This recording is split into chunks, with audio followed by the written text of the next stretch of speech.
ఇవాళ ఈరోజు గాంధీ చౌక్ లో ప్రజాపోరు అనే కార్యక్రమంలో భాగంగా ఇక్కడికి రావడం జరిగింది.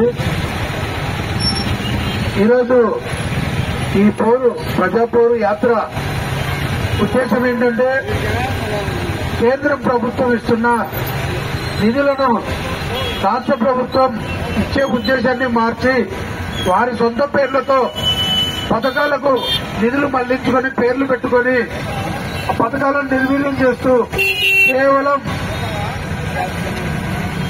అవినీతి అక్రమాలు అరాచకాలతో పాలిస్తున్న ఈ రాష్ట్ర ప్రభుత్వ దురాఘాతాలను ప్రజలకు తెలియజేసి ప్రజల్లో చైతన్యం నింపి ప్రజలను పోరుబాట పట్టించి ఈ వైఎస్ఆర్ పార్టీ ప్రభుత్వాన్ని గద్దె దించేంత వరకు పోరు తగ్గకుండా ప్రజలను సిద్దం చేయడానికి ఈ పోరుబాట ప్రజా పోరు అనే కార్యక్రమం ద్వారా ప్రజల దగ్గరికి రావడం జరిగింది.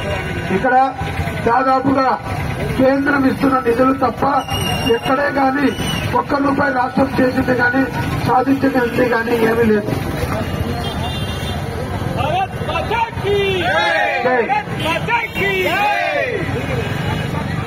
ఇక్కడ ప్రస్తుతం రాష్ట్ర ప్రభుత్వం పూర్తి అవినీతితో అరాచకాలతో కూరుకుపోయి అభివృద్ధి అనేది మర్చిపోయిన సందర్భంలో నరేంద్ర మోదీ గారు భారతదేశంలో ఆంధ్రప్రదేశ్ కూడా ఒక భాగమే పూర్తి అధోగతి పాలైపోతుంది. రాష్ట్రం ఒకప్పుడు భారతదేశానికి అన్నపూర్ణలాగా ఉన్న ఈ రాష్ట్రం ఈరోజు ఆదుకోవాల్సిన అవసరం ఆసన్నమైందని చెప్పి నరేంద్ర మోదీ గారు ఆంధ్ర రాష్ట్రం మీద దృష్టి పెట్టి ఖచ్చితంగా ఈ రాష్ట్రాన్ని ముందు ఎలా ఉందో అన్నపూర్ణలాగా పాడి పంటలతో అలాగే చక్క కలకల్లాగా చూసుకోవాలనే దాంట్లో భాగంగా ఈరోజు ఈ ప్రజాపోరు అనే యాత్రతో ప్రజలను పోరుబాట పట్టించి ఎన్నికల్లో కమలానికి ఓటు వేసేలాగా సంసిద్ధులు చేయవలసిందిగా పార్టీ ఆదేశం ప్రకారం రావడం జరిగింది. ఇక్కడ ముఖ్యంగా జగన్మోహన్ రెడ్డి ఈ రాష్ట్రానికి చాలా ప్రమాదకారిగా మారిపోయాడు. అసలు కేంద్రం కర్మిస్తే తప్ప ఇక్కడ జీతాలు ఇచ్చే పరిస్థితి లేదు. కూర్చుంటే కేంద్రం, లేస్తే కేంద్రం. ఈయన వచ్చిన తర్వాత పరిశ్రమలన్నీ పారిపోయాయి, కాలేజీలన్నీ పక్క రాష్ట్రాలకు వెళ్లిపోయాయి. కరోనా సమయంలో ఆంధ్ర రాష్ట్రానికి సరిహద్దుల్లో ఎక్కడ కూడా ఏ రాష్ట్రం వారు కూడా ఆంధ్ర వారంటే వాళ్ళ రాష్ట్ర పరిధిలోకి లోనికి రానిచ్చే పరిస్థితి లేదు. చెప్పుకోవడానికే ఆంధ్రులు అంటే సిగ్గుపడే పరిస్థితిలో ఈ రాష్ట్రం ఉంది. కాబట్టి ఈ రాష్ట్రంలో బీజేపీ ప్రభుత్వం ఏర్పడాల్సిన అవసరం ఎంతైనా ఉందని తెలియజేసుకుంటూ అందులో భాగంగా ఇక్కడ ఉంటున్న ఈ ఎమ్మెల్యే గురించి కూడా కొంతవరకు మాట్లాడాల్సిన అవసరం వస్తుంది. ఎందుకంటే నంద్యాల ఈరోజు చెత్త పన్నులు వేసి చెత్త మీద బతికే స్థితికి మున్సిపాలిటీ వస్తే అలాంటి మున్సిపాలిటీ నుంచి జీతాలు మున్సిపాలిటీలో డ్రా చేసి వాళ్ళ ఇళ్లలో పనులు చేయించుకుంటున్నారని వాళ్ళ పార్టీ నాయకులు చెప్పడం జరుగుతూ ఉంది. ఇక్కడ ఏది కూడా నేను ప్రత్యేకంగా కొత్తగా శిల్పా కుటుంబం గురించి చెప్పడానికి రాలేదు. ఎందుకంటే శిల్పా దురాగతాలు తెలియని వ్యక్తి ఎవరు లేరు నంద్యాలలో. ఎందుకంటే ఒకప్పుడు సేవ మాటన నేను సేవకుణ్ణి, నేను చాలా సాధు జీవిని, సేవ చేసుకుంటాను వచ్చిన శిల్పా కుటుంబం ఈరోజు ఏ గాంధీ చౌక్ సాక్షిగా నాకు ఫ్రాక్షన్ తెలుసు, నాకు జైలు తెలుసు, నాకు బెయిల్ తెలుసు, నేను ఆట ఆడతా, అవసరం అనుకుంటే ఆట అంటే క్రికెట్ కాదు, బ్యాడ్మింటన్ కాదు, చంద్రంగం కాదు అని బెదిరించే స్థాయికి దిగుతారు. అక్కడ అంటే నువ్వు బెదిరిపోయే పరిస్థితి నంద్యాలలో ఉందా? నంద్యాలలో మేధావులు, చాలా విఘ్నులు, నంద్యాల ప్రజలు చాలా చైతన్యవంతులు. ఇదే నంద్యాల నుంచి ఒక భారత ప్రధానిని, ఒక భారత రాష్ట్రపతిని ఎన్నుకున్న ఊరిది. ఎన్నుకున్న ప్రతి ఒక్కరూ కూడా చరిత్రలో నిలిచిపోయేలాగా అభివృద్ధి చేసిన ఊరిది. ఇలాంటి ఊరిలో భయపెట్టాలని చూస్తావను ఖబర్దార్ శిల్ప హెచ్చరిస్తున్న ఇదే గాంధీ చౌక్ నుంచి నంద్యాల శాంతి భద్రతలకు అగాధం ఏర్పడితే నిన్ను నంద్యాల నుంచి తరిమి కొట్టడానికి అభిరుచి మీద 24 గంటలు ఎదురు చూస్తూ ఉంటుంది. అభివృద్ధిమంత నంద్యాల సేవకుడు, నంద్యాల కాపలాదారుడు, నంద్యాలకు రక్షకుడుగా ఉంటాను. నా వెనక భారతీయ జనతా పార్టీ ఉంది. ఒక్కసారి అవకాశం ఇస్తే ఇదే నంద్యాలను రాష్ట్రంలోనే అత్యున్నతమైన రోల్ మోడల్ నియోజకవర్గంగా చేయడానికి సంసిద్ధులై వచ్చాను. భారతీయ జనతా పార్టీ కూడా మాట ఇచ్చింది. ఇక్కడ ఎందుకంటే సమాజాన్ని కాపాడుతున్న పోలీసులకే రక్షణ లేని పరిస్థితి. దాదాపుగా వీళ్లు చేపడుతున్న కుట్రల్లో భాగంగా ఇక్కడ పోలీసుల మీద కూడా హత్య కేసులు నమోదు చేసే దుస్థితి కొనసాగుతుంది. పోలీసులు కూడా నది రోడ్డు మీద వెంటాడి హత్య చేసే నీచ నికృష్ట స్థితికి నంద్యాల శిల్ప సారథ్యంలో పరిపాలనలో కొనసాగుతూ ఉంది. ఈ దుష్ట పరిపాలనకు చరమగీతం పాడడానికి మనమంతా సిద్ధం కావాలని పేరున కోరుకుంటూ ఎంత నీచానికి దిగినవయ్యా శిల్ప.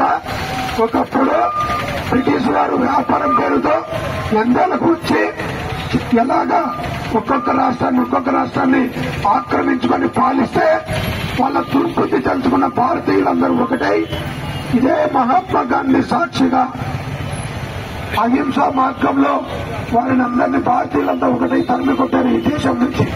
ఈరోజు నీ పురాగతాలన్నీ కూడా తెలుసుకున్న నంద్యాల ప్రజలు, వ్యక్తులు, మేధావులు, చైతన్యవంతులు ఇక్కడ నంద్యాల ప్రజలు ప్రశాంతతను మారిపోయారు, అభివృద్ధిని కోరుకుంటారు. నువ్వు అంతేకాని నువ్వు బెదిరిస్తే భయపడిపోరు. ఓటు అనే ఒక ఆయుధం ద్వారా నీకు ఇక్కడి నుంచి సమాధి కట్టడానికి సిద్ధంగా ఉన్నారు. దాని వెనుక ప్రజాపోరు ద్వారా ప్రతి వ్యక్తిని, ప్రతి కుటుంబాన్ని ఖచ్చితంగా వెళ్లి వాళ్ళను చైతన్యవంతులు చేసి ఇక్కడి నుంచి ఈ కుటుంబాన్ని పంపడానికి సిద్ధంగా ఉన్నామని గాంధీ చౌక్ సాక్షిగా తెలియజేస్తున్నా. నీ సొంత పార్టీ కౌన్సిలర్లనే ఈ మాట వినకుండా ప్రశ్నించడం మొదలు పెడితే తప్పుడు కేసులు పెట్టే శిల్పామోహన్ రెడ్డి నువ్వు సాధువుగా, నువ్వు సేవా గుణంలో ఉన్నావా? ఏం మాట్లాడుతున్నావు? నంద్యాల ప్రజలు బెదిరిస్తావా? పాకిస్తాన్ ఇండియా అంటావా? ఇక్కడ ఇండియా ఎవరు, పాకిస్తాన్ ఎవరు? నంద్యాల కులాలకు మతాలకు అతీతంగా అందరూ బాయి అని బతికే ఊరు ఇది. ఇక్కడ వచ్చి ఈ కుట్రల్లో భాగంగా మొదట వచ్చిన రూపమైంది సేవ. బ్రిటిష్ వారు వ్యాపారం ఇస్తే ఎలా పంపించామో నిన్ను కూడా నంద్యాల నుంచి పంపించడానికి ప్రజలందరినీ పోరుబాట పట్టించి సిద్ధం చేయడానికే మేము వచ్చామని తెలియజేస్తూ నువ్వు సిద్ధమని వేసుకున్నావు కదా ఊరంతా. మేము కూడా ప్రజలను చైతన్యవంతులను చేసి ఖచ్చితంగా నేను ఈ ఊరు నుంచి పంపడానికి సంసిద్ధంగా ఉన్నామని తెలియజేస్తూ ఉన్నా. ఈ సొంత పార్టీ నాయకులు, కాంట్రాక్టర్లు పనిచేస్తే వాళ్ళు ఎక్కడ ఎదుగుతారో, ఏ రూపంలో ఎదుగుతారో నాకు అర్థం వస్తారని ఈ సొంత పార్టీ కాంట్రాక్టర్లకే తుమ్ములు అసలు శిల్పమోహన్ రెడ్డి నువ్వు సాధుశివుడిగా, నువ్వు సేవకుడుగా నీలో ఉన్న రూపం, అసలు రూపం బయటకు వచ్చింది.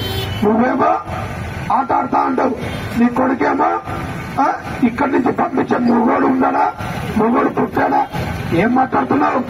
నంద్యాల నుంచి మాట్లాడుతున్నావు. ఇంత చైతన్యవంతమైన గడ్డ మీద నీకు నోటుకు వచ్చేట్టు మాట్లాడితే ఊరుకుని చూసే ప్రజలు లేరు. నంద్యాల ప్రజలకు సండే ఎమ్మెల్యే కావాలా? నిత్యం ప్రజల్లో ఉండే సేవకుడు కావాలన్నా? నంద్యాల ప్రజలను తేలుగలుపుతాం.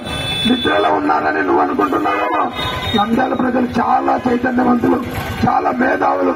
ఇక్కడ కులాలు లేవు, మతాలు లేవు, అందరూ కలిసి ఒక కుటుంబంలాగా జీవించే ఈ ఊళ్ళో నువ్వు సేవ మాటలు వచ్చి ఇన్ని రకాల కుట్ర కోణాలు చేస్తావా? చివరికి ప్రతిపక్ష నాయకులకు గుండెపోటు వచ్చి చచ్చిపోయేలాగా పోలీసులు పెట్టేసి పోలీస్ కేసులు పెట్టి వేధించి చంపిన చరిత్ర ఉన్న శిల్పమోహన్ రెడ్డి. ఒక టైం అనేది ప్రతి వ్యక్తికి ఉంటుంది. అలాగే శిల్ప కుటుంబానికి కూడా ఎక్స్పైర్డ్ అయింది, టైం అయిపోయింది. కేవలం 50 రోజులు ఉంది వాళ్ళ కుటుంబానికి ఆయుష్గా. ఎందుకంటే నంద్యాల ప్రజల విఘ్నులు మేలుకున్నారు. నిన్ను పంపించే టైం ఆసన్నమైంది. నీకు కనీసం అభివృద్ధి చేద్దామని జ్ఞానం లేకుండా ఎవరిని నువ్వు 6 రోజులు తండ్రి కొడుకు వ్యాపారం చేసుకుంటూ వారానికి ఒక రోజు వచ్చిన తోటలు ఫోజులు ఇచ్చి నువ్వు ప్రజలను హెచ్చరించే పరిస్థితికి వస్తావా? ప్రజలకు ఏ మాత్రం ఇబ్బంది కలిగించిన శాంతి భద్రతలకు కష్టం వస్తే మాత్రం అభిరుచి మందు కాపులదారుడుగా ఉంటాడు. ఒక అంబులెన్స్ లాగా అభిరుచి మంది వస్తాడు. ఒక 108 లాగా అభిరుచి మంది వస్తాడు. నంద్యాల ప్రజలకు రక్షకుడిగా అభిరుచి మంది ఉంటాడు. నువ్వు ఏదైనా చెడు ఉద్దేశంతో బెదిరించి ప్రయత్నం చేస్తే, మభ్యపెట్టే ప్రయత్నం చేస్తే నీకు బుద్ధి చెప్పడానికి ఎప్పుడు సిద్ధంగా ఉంటాం. ఎక్కడే కానీ నువ్వు భయపడి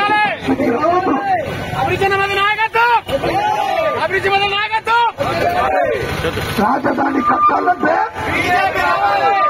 పోలవరం పూర్తవ్వాలంటే, యువతకు ఉద్యోగాలు రావాలంటే, ఉద్యోగులకు జీతాలు సరిగ్గా సమయానికి రావాలంటే, అభివృద్ధి కలిగిన నంద్యాలను చూడాలంటే, అవినీతి లేని నంద్యాలను చూడాలంటే, ప్రశాంతమైన నంద్యాలను పట్టణ స్థాయి నుంచి ఒక్క అవకాశం బీజేపీకి ఇస్తే దీన్ని నగర స్థాయికి తీసుకెళ్లే దానికి శక్తి వంచన లేకుండా కేంద్రం నుంచి స్వయంగా నిధులను తీసుకుని వచ్చి నంద్యాలకు నగర పట్టణానికి నలువైపుల సమ్మర్ స్టోరేజ్ ట్యాంకులు నిర్మించి తాగునీరు రోజుకు 2 పంటలు వచ్చేలాగా చేస్తానని, ఇక్కడి నుంచి వెళ్లిపోయిన పరిశ్రమలు మళ్లీ తిరిగి తీసుకొని వచ్చి కార్మికులకు శ్రామికులకు ఉపాధి కల్పిస్తానని, ఔటర్ రింగ్ రోడ్డు తీసుకొని వచ్చి రోడ్డు కనెక్టివిటీ ఏర్పాటు చేస్తానని, అనేక రకాలుగా సమ్మర్ స్టోరేజ్ ట్యాంకుల ద్వారా దాదాపుగా రోజుకు 2 గంటల నీళ్లు చేస్తూ ఈ ఊరు నుంచి నవనందల నిలవైన నంద్యాలను 2 రోజులకోసారి తాగునీరు తెచ్చిస్తూ తీసుకొచ్చి శిల్పమోహన్ రెడ్డి నుంచి ఈ నంద్యాలను కాపాడుతానని అమృత్ పథకం ద్వారా 100 కోట్లు నిధులిస్తే ఆ నిధులను కేవలం పర్సంటేజీల కోసం పనులాపించిన నువ్వు సేవకుడివి కాదు, నువ్వు భక్షకుడు అని చెప్పి నిరూపించి రోడ్డు మార్గం ద్వారా నిన్ను ఈ నియోజకవర్గం నుంచి తరిమి కొట్టేదానికి సిద్ధంగా ఉండాలని కోరుకుంటూ ప్రజలందరికీ ఒక్క అవకాశం కమలం గుర్తుకు ఓటేసి బీజేపీ పార్టీని గెలిపించాలని మరి కోరుకుంటున్నాను.